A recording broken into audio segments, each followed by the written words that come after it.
Hello my lovely people, good morning, good afternoon, good evening, good night. Welcome to my YouTube channel. My name is Jane. This is the first time that you are seeing me. Thank you so much for stopping by, my return subscriber.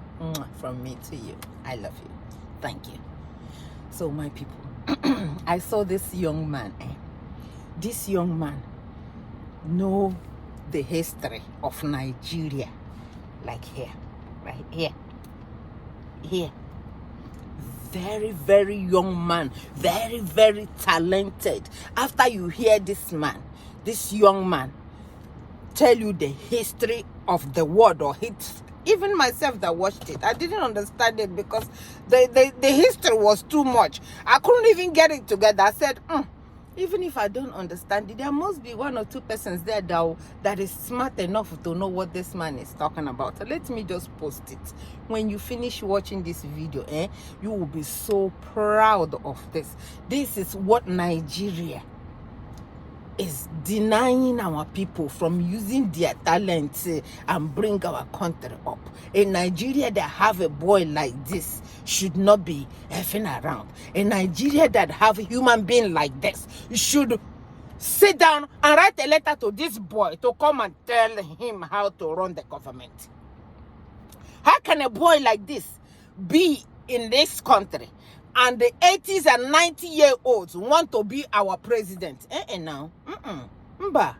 That's not true. So this boy want to tell us some kind of history. Even when I was listening to it, I'm like, wow, this boy, I don't even think he's up to 30 years old. But let him teach us this history. Watch it. When you finish watching, consider subscribing.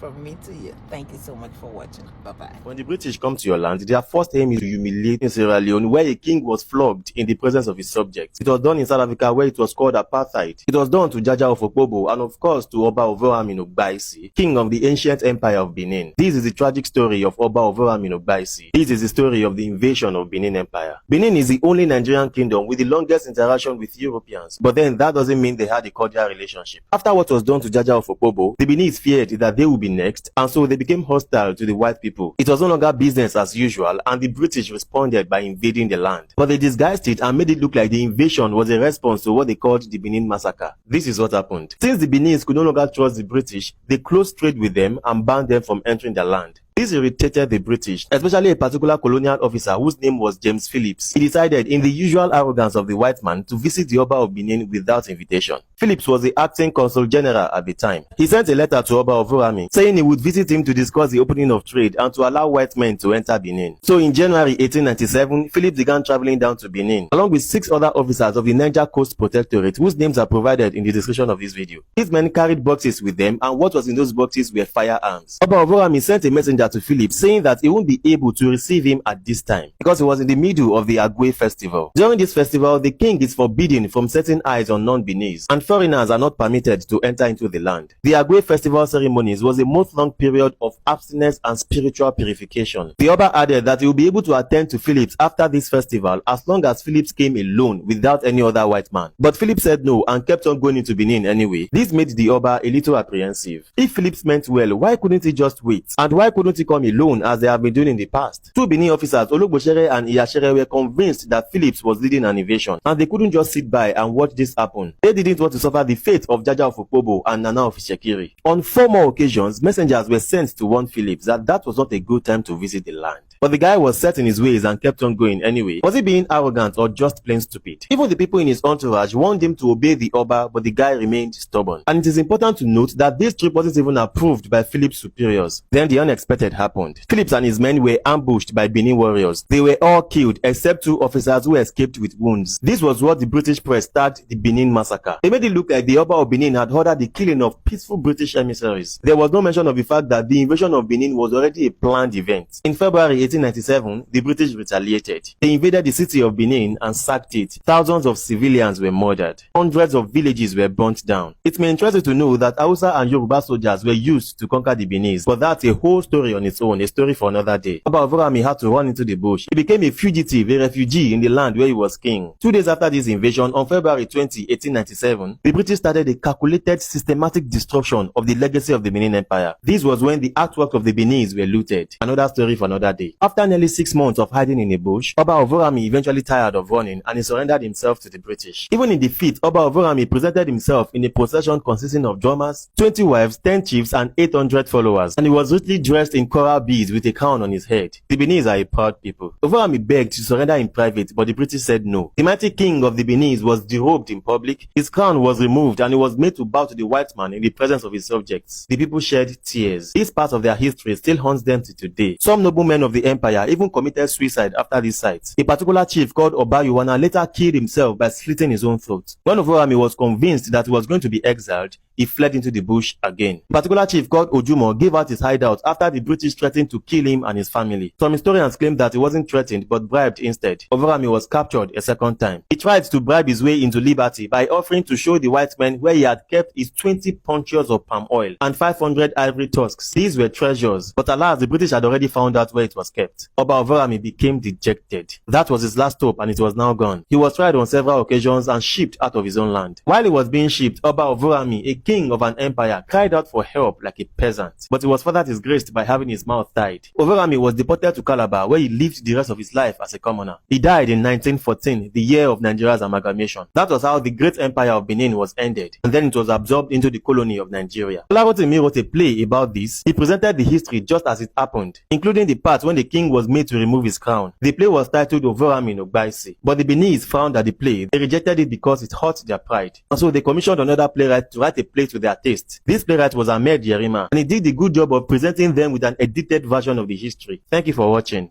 Washiri.